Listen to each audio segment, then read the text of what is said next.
Bismillahirrahmanirrahim. Assalamualaikum warahmatullahi wabarakatuh. Alhamdulillahi wa kafa. Wassalatu wassalamu ala nabil mustafa. Nah, Ustaz, dimanapun berada, kita selalu bersyukur pada Allah. Salat dan salam untuk Rasulullah Sallallahu Alaihi Wasallam. Insya Allah, kita pada hari ini akan mempelajari bab kedua, yaitu tentang I'jazul Quran, kemukjizatan Al-Quran.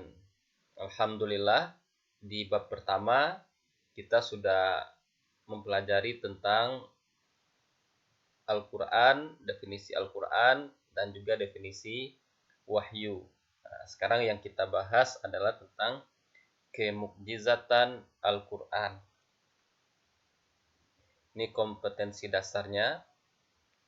Yang ketiga, coba diperhatikan terkait dengan pengetahuan, menganalisis secara konseptual tentang i'jazul Quran, tentang kemukjizatan Al-Quran. Menganalisis.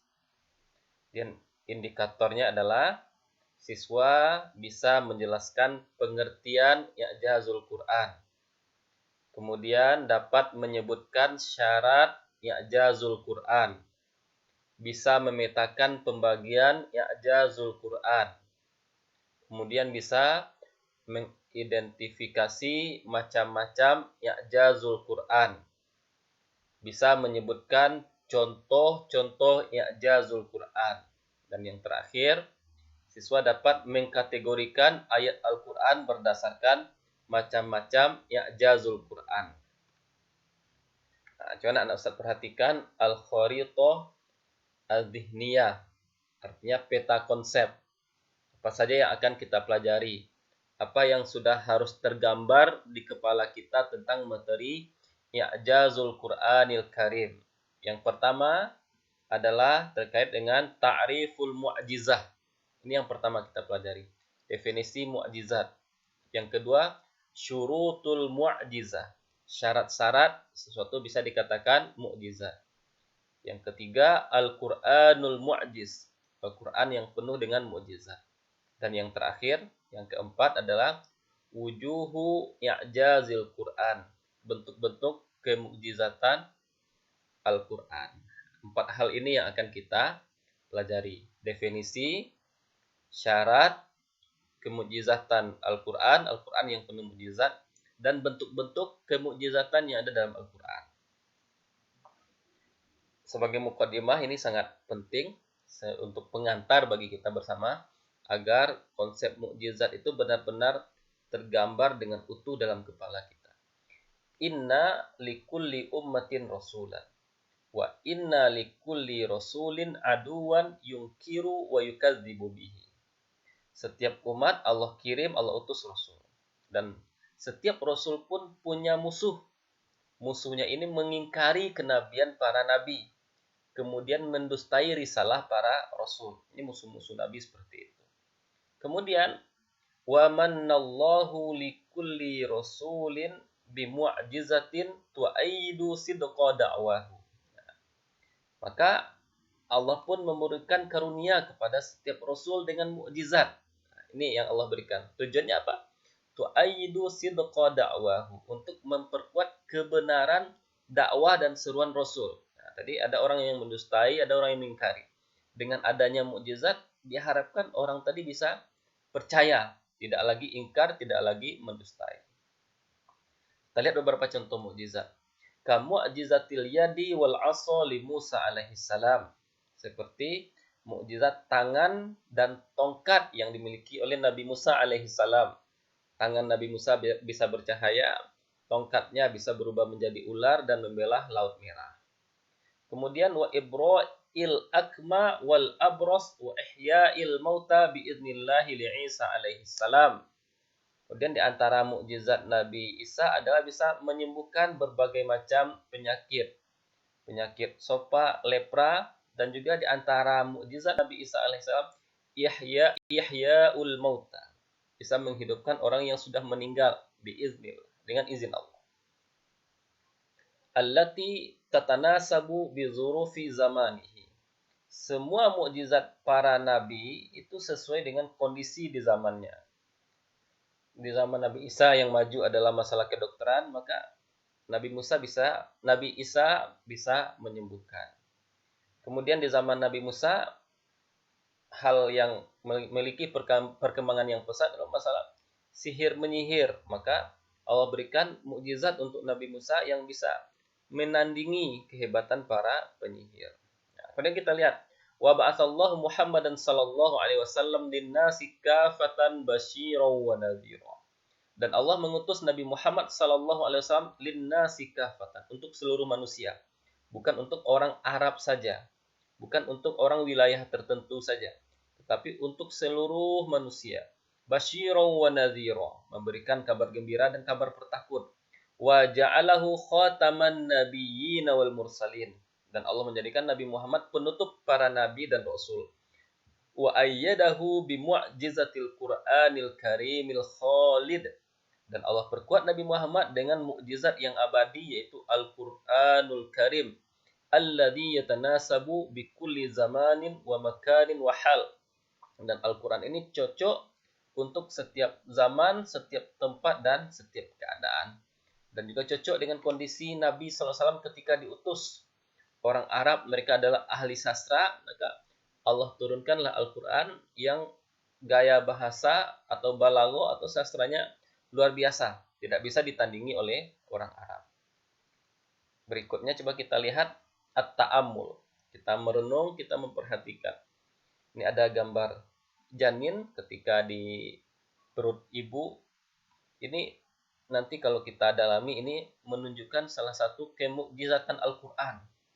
Dari 14 abad yang silam, Al-Quran sudah berbicara tentang janin. Ini luar biasanya Al-Quran. Nanti kita perjelas.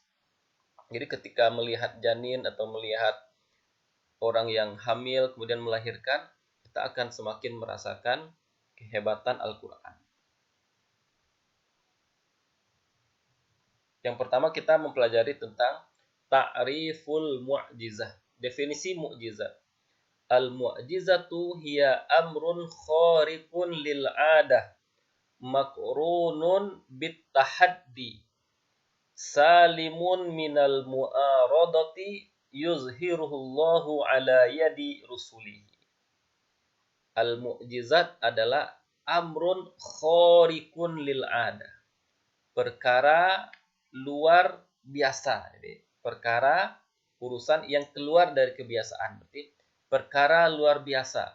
Makrunun bit tahaddi. Nah, ya, perkara luar biasa tadi disertai atau diiringi dengan tantangan. Salimun minal mu'aradah. Tantangan tadi bebas dari penentangan. Artinya nggak ada orang yang bisa menentang atau melawannya. Yuzhirullahu ala yadi rusulihi. Dan perkara luar biasa tadi Allah tampakkan melalui para nabi. Inilah yang dimaksud dengan mukjizat. Perkara luar biasa yang disertai dengan tantangan, kemudian tantangan tadi tidak mendapatkan jawaban, tidak ada yang berani menentang. Dan perkara luar biasa tadi Allah perlihatkan melalui para rasul. Nah, sedangkan yang dimaksud dengan wal i'jaz, al-i'jaz ini kalau kita definisikan melemahkan. Nah, secara bahasa artinya isbatul ajzi. Jadi wal i'jaz artinya adalah isbatul ajzi, menetapkan kelemahan. Al-ajaz sendiri artinya secara bahasa adalah ad-dha'fu wal kusuru an fi'li syai'. Lemah, tidak mampu, dan keterbatasan untuk melakukan sesuatu. Itu al-ajaz. Kalau al-i'jaz menetapkan kelemahan. Sedangkan yang dimaksud dengan i'jazul Quran maknahu izharu sidqin Nabi sallallahu alaihi wasallam fi da'war risalah bi izhari ajazil Arab an mu'aradatihi fi mu'jizatihil khalidah wa hiyal Quran wa ajzal ajyali ba'dahum an dzalik. Jadi kalau yang dimaksud dengan i'jazul Quran atau kemukjizatan Al-Quran adalah izharu sidqin Nabi sallallahu alaihi wasallam, menampakkan kebenaran Nabi Shallallahu Alaihi Wasallam fi da'war risalah, dalam dakwah atau dalam risalahnya. Caranya adalah biizhari ajzil Arab an mu'aradatihi fi mu'jizatihil khalida wa hiyal Quran. Cara memperlihatkan kebenaran dakwah Nabi adalah dengan cara memperlihatkan kelemahan atau ketidakmampuan orang-orang Arab untuk menentang mukjizat Nabi yang abadi, yaitu Al-Quran. Ini orang Arab nggak mampu menentang Al-Quran. Wa ajzal ajyali ba'dahum anzalik. Dan juga memperlihatkan kelemahan dan keterbatasan al-ajyal, generasi-generasi yang datang setelah generasi orang-orang Arab yang Nabi diutus kepada mereka.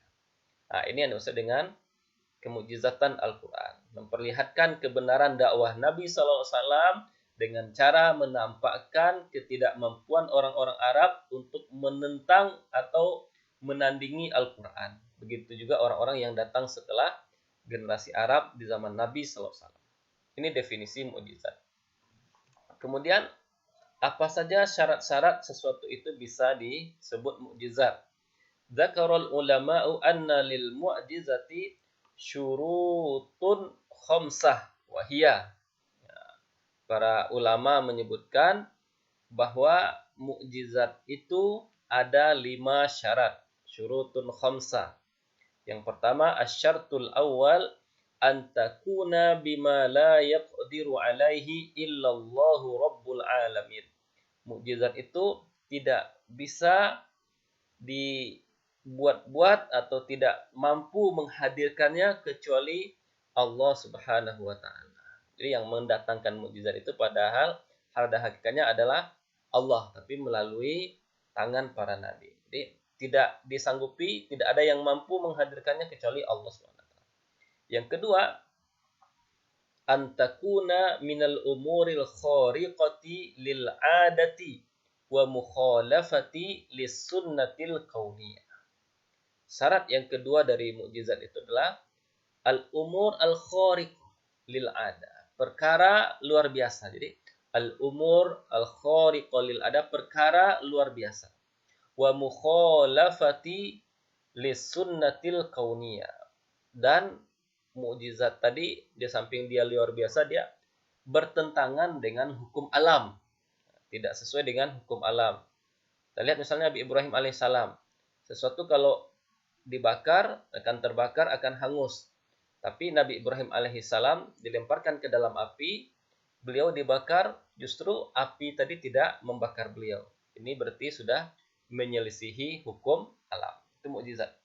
Asyartus salis an taqa'a ala wifqi da'wan nabi al-mutahadda bitilkal mu'jizah. Mukjizat itu terjadi sesuai dengan dakwah atau seruan Nabi yang ditantang untuk menghadirkan mukjizat tadi. Nah, jadi mukjizat ini terjadi pada Nabi, bukan pada yang lain. Asyartur rabi' ayyastashhida biha mudda'ir risalati ala sidqi da'wahu. Dan mukjizat ini digunakan oleh mudda'i ar-risalah, orang yang mengaku sebagai nabi, mengaku sebagai rasul, ini nabi dan rasul, untuk memperkuat kebenaran dakwahnya sebagai nabi dan rasul. Yastasyhid itu untuk memperkuat, untuk menjadi saksi, untuk menjadi bukti, untuk menjadi dalil tentang kenabian. Dan yang terakhir, antakuna salimatan minal mu'aradah. Mukjizat tadi harus selamat dari penentangan. Artinya nggak bisa ditentang, nggak bisa dilawan. Siapa yang melawannya pasti kalah. Nah, ini 5 syarat mukjizat. Tidak mampu menghadirkannya kecuali Allah. Perkara luar biasa dan bertentangan dengan hukum alam. Kemudian terjadi pada diri Nabi yang ditantang untuk menghadirkan mukjizat tadi. Dan digunakan oleh para Nabi sebagai bukti, sebagai hujah atas kenabian dan kebenaran risalah mereka. Dan mukjizat tadi juga harus salimatun minal mu'aradah. Nah, bebas dari pertentangan. Nggak ada yang bisa menentangnya. Kemudian kita belajar tentang Al-Quranul Mu'jiz. Al-Quran sebagai mukjizat. Coba kita lihat bagaimana kemukjizatan Al-Qur'an. Wa tahaddallahu al-araba bil Qur'ani ala marahil salas. Allah menentang orang-orang Arab melalui Al-Qur'an dalam 3 tahapan. Ada 3 tahapan. Yang pertama, tahapan pertama dari 3 tahap, tahaddahum bil Qur'ani kullihi. Allah menantang mereka untuk membuat Al-Qur'an yang serupa secara utuh. Tantangan pertama. Kalau benar-benar kalian mampu, cobalah buat yang semisal dengan Al-Qur'an dalam surat yang sama banyaknya. Jadi menentang agar bisa menghadirkan Al-Qur'an secara utuh. Ini kita lihat dalam surat At-Tur ayat 33 sampai 34. Am yakuluna taqawwala bal la yu'minun. Ini dia. Falyatu bihadisim mislihi in kanu shadiqin. Maka hendaklah mereka mendatangkan sesuatu yang sama dengannya jika mereka mengaku mereka adalah benar. Ya, coba datangkan Al-Qur'an yang serupa. Ini tantangan pertama untuk mendatangkan yang serupa dengan Al-Qur'an secara utuh. Tantangan yang kedua adalah tahaddahum bi asri suwarim minhu fi qaulih ta'ala. Jadi jika enggak mampu menghadirkan Al-Qur'an secara utuh atau yang semisal dengan Al-Qur'an secara utuh, ditantang lagi untuk menghadirkan atau untuk membuat-buat 10 surat saja. Nah, ini kita lihat nanti dalam surat Hud ayat 13 sampai 14. Am yakuluna naftarah Qul fa'tu bi asri suwarim mislihi muftarayat wad'u man istata'tum min dunillahi in kuntum shadiqin. Apakah mereka mengatakan Al-Qur'an itu sesuatu yang dibuat-buat? Qul, katakan wahai Muhammad, fa'tu bi asri suwarim mislihi. Jika kalian mengatakan Al-Qur'an itu kebohongan, sesuatu yang bisa dibuat-buat, coba kalian buat 10 surat saja yang sama dengan surat-surat Al-Qur'an. Ini tantangannya menurun. Awalnya ditantang untuk membuat yang semisal dengan Al-Qur'an secara utuh. Jika tidak mampu, ditantang untuk membuat 10 surat saja. Nah, dan yang terakhir, tahaddahum bi suratin wahidatin minhu fi qaulihi ta'ala. Jadi mulai dari tantangan membuat Al-Qur'an secara utuh, kalau nggak mampu 10 surat, kalau juga nggak mampu 10 surat, coba dibuat bisuratin wahidah. Coba buat 1 surat saja. Am yakuluna naftara. Qul fa'tu bisuratin mislihi wad'u man istata'tum min dunillahi in kuntum shadiqin. Surat Yunus ayat 38. Mereka mengatakan Al-Qur'an dibuat-buat. Katakan kepada mereka, Muhammad, fa'tu bisuratin mislih. Maka coba buat 1 surat saja. Wad'u man istata'tum, dan ajak semua orang yang kalian mampu, yang kalian anggap bisa. Itu tantangan kemukjizatan Al-Qur'an. Dan juga dalam surah Al-Baqarah yang kita tentu hafal semua. Wa in kuntum fi raibim mimma nazzalna ala abdina fa'tu bi suratin misli. Allah berfirman, jika kalian masih ragu tentang Al-Qur'an, tentang apa yang kami turunkan kepada hamba kami Muhammad, fa'tu bi suratin misli. Coba kalian buat 1 surat saja yang sama dengan Al-Qur'an. Jadi anak Ustaz, inilah kemukjizatan Al-Qur'an tadi. Jadi Allah menantang orang-orang Arab untuk membuat Al-Qur'an dalam tantangannya dalam 3 tahapan. Tahapan yang pertama, menantang agar bisa menghadirkan atau membuat yang sama secara utuh dengan Al-Qur'an. Kalau nggak bisa, ditantang untuk membuat 10 surat saja. Dan yang terakhir, kalau juga belum mampu, nggak bisa 10 surat, cukup buat 1 surat saja. Nah, saat yang dimuliakan Allah, untuk pelajaran kita pada hari ini, kita cukupkan sampai di sini dulu. Dan insya Allah di pertemuan berikutnya, kita akan membahas tentang wujuhu i'jazil Qur'anil Karim. Saat berdoa selalu kepada Allah, mudah-mudahan Allah berikan pemahaman yang utuh kepada antum-antuna tentang pelajaran ilmu tafsir atau ulumul Quran. Dan Ustaz terus berdoa mudah-mudahan antum dan antuna menjadi ahli tafsir. Allah mudahkan menghafal Al-Quran dan Allah juga memudahkan antum antuna untuk memahami Al-Quran. Terima kasih atas perhatiannya. Kita cukupkan pertemuan kita hari ini sampai di sini. Kita tutup dengan membaca doa kafaratul majlis. Subhanakallahumma bihamdika asyhadu an la ilaha illa anta astaghfiruka wa atubu ilaik. Wallahul muwaffiq ila aqwamit thoriq. Wassalamualaikum warahmatullahi wabarakatuh.